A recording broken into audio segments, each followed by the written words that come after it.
This channel does not promote any violent, harmful, or illegal activities. All content provided by this channel is meant for an education purpose only. এই মুহূর্তে একটা ছবি দেখাবো আরিয়াদহে আপনাদের নিয়ে যাব তার কারণ আরিয়াদহে মামার বাড়ি কার সূচনা শেঠের একটু আগে কিছুক্ষণ আগেই আপনাদের যেরকমটা জানাচ্ছিলাম যে ঘটনার পর গোটা দেশকে নাড়িয়ে দিয়েছিল যে ঘটনা এক মা তার 4 বছরের একমাত্র সন্তানকে খুন করে ব্যাগে করে নিয়ে আসছিল সেই সূচনার মামার বাড়ি আরিয়াদহে সুপ্রিয় গুহ আমাদের প্রতিনিধি সরাসরি এই মুহূর্তে রয়েছেন সূচনার মামার বাড়ি থেকে সুপ্রিয় কি খবর পাচ্ছি আমরা মঞ্জিরা কিছু সময় আগেই তোমার সঙ্গে আমার যখন কথা হচ্ছিল তখন তোমাকে বলছিলাম যে এই গোটা ঘটনার সম্পর্কিত বিষয় আর এখন যে ছবিটা তোমাকে দেখাবো যে দক্ষিণেশ্বর এলাকাতে থাকা আরিয়াদহের এই যে বাড়িটি দেখতে পাচ্ছ এই বাড়ি হচ্ছে সূচনা শেঠের মামার বাড়ি অর্থাৎ এখানের সঙ্গে কিন্তু তার একটা যোগসূত্র রয়েছে এবং প্রতিবেশীদের তরফ থেকে আমরা যেটা জানতে পারছি যে 2021 সালে তার অর্থাৎ সূচনা শেঠের মায়ের যখন মৃত্যু হয় তারপরে তিনি পরিবার নিয়ে এখানে এসেছিলেন মামা বাড়িতে বেশ কয়েকদিন তিনি ছিলেন মায়ের শেষকৃত্য সম্পন্ন হওয়ার পর তারপর এখান থেকে তিনি চলে গিয়েছেন কিন্তু তার পরবর্তীতে তিনি আর এখানে কখনোই আসেননি এবং এই ঘটনা জানার পর স্বাভাবিকভাবেই পরিবারের চেনা মেয়ে আজকে যে অচেনা রূপটা তারা দেখতে পেয়েছেন তাতে কিন্তু সকলেই বলা যেতে পারে শোকস্তব্ধ বা তারা কিন্তু বাকরুদ্ধ হয়ে গেছেন এবং সেই জায়গা থেকে সংবাদ মাধ্যমের সঙ্গেও তারা কোনো কথা বলতে চাইছেন না আমি একটু দেখানোর চেষ্টা করব এই যে ছায়াবৃতা নাম 1/1 রামগড় দক্ষিণেশ্বর কলকাতা 76 এটাই হচ্ছে সূচনা শেঠের মামার বাড়ি বাড়িতে ভেতরে পরিবারের সদস্যরা রয়েছেন কিন্তু তারা কেউই সংবাদ মাধ্যমের সঙ্গে কোনো রকম কোনো কথা বলতে চাইছেন না কারণ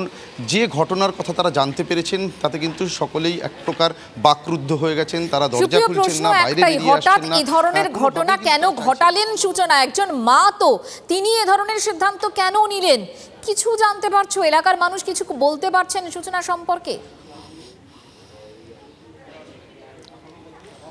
দেখো স্থানীয় বাসিন্দাদের তরফ থেকে আমরা যেটা জানতে পারছি যে 2010 সালে এই মামার বাড়িতে থেকেই কিন্তু সূচনা শেঠের বিয়ে হয়েছিল এবং সম্বন্ধ দেখে এখানেই পাশেই একটি ভাড়া বাড়িতে তার বিয়ের অনুষ্ঠান হয় এবং তার পরবর্তীতে কর্মসূত্রে সে ভিন রাজ্যে চলে যায় এবং বেঙ্গালুরুতে তিনি আর্টিফিশিয়াল ইন্টেলিজেন্সের উপর একটি স্টার্টআপ বিজনেসও খুলেছিলেন এবং সেখানেই তিনি থাকতেন এবং গত সোমবারের যে ঘটনা সেই ঘটনায় কিন্তু রীতিমতো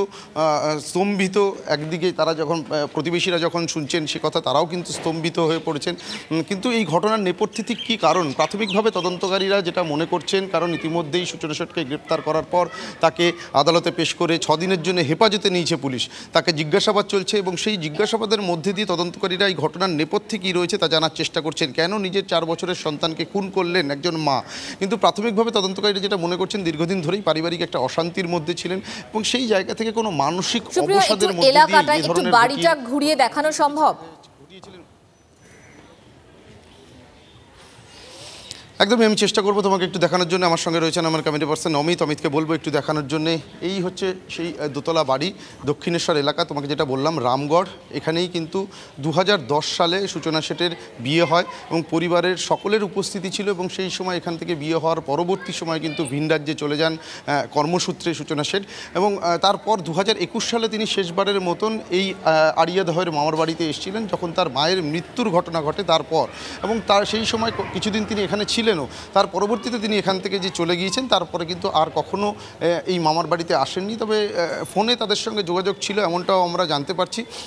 তবে আরও একটা বিষয় যে যেভাবে খুন করা হয়েছে 4 বছরের শিশু সন্তানকে যেটা আমরা জানতে পারছি এখনও পর্যন্ত পুলিশ ময়নাতদন্তের প্রাথমিক রিপোর্ট তারা যেটা পেয়েছেন সেখান থেকে যেটা জানতে পারছেন যে প্রথমে কাফ সিরাপ খাইয়ে সংজ্ঞাহীন করে দেওয়া হয় এবং তারপর শ্বাসরোধ করে খুন করা হয়েছে এবং খুনের ঘটনার পর ব্যাগের ভেতরে সেই দেহ ভরে তিনি কিন্তু পালিয়ে যাওয়ার চেষ্টা করেছিলেন হোটেল কর্মীদের যে সন্দেহ হয় ভয়ঙ্কর ঘটনা সুপ্রিয় নজর থাকবে আমাদের তোমার সঙ্গে কথা হবে আপাতত ধন্যবাদ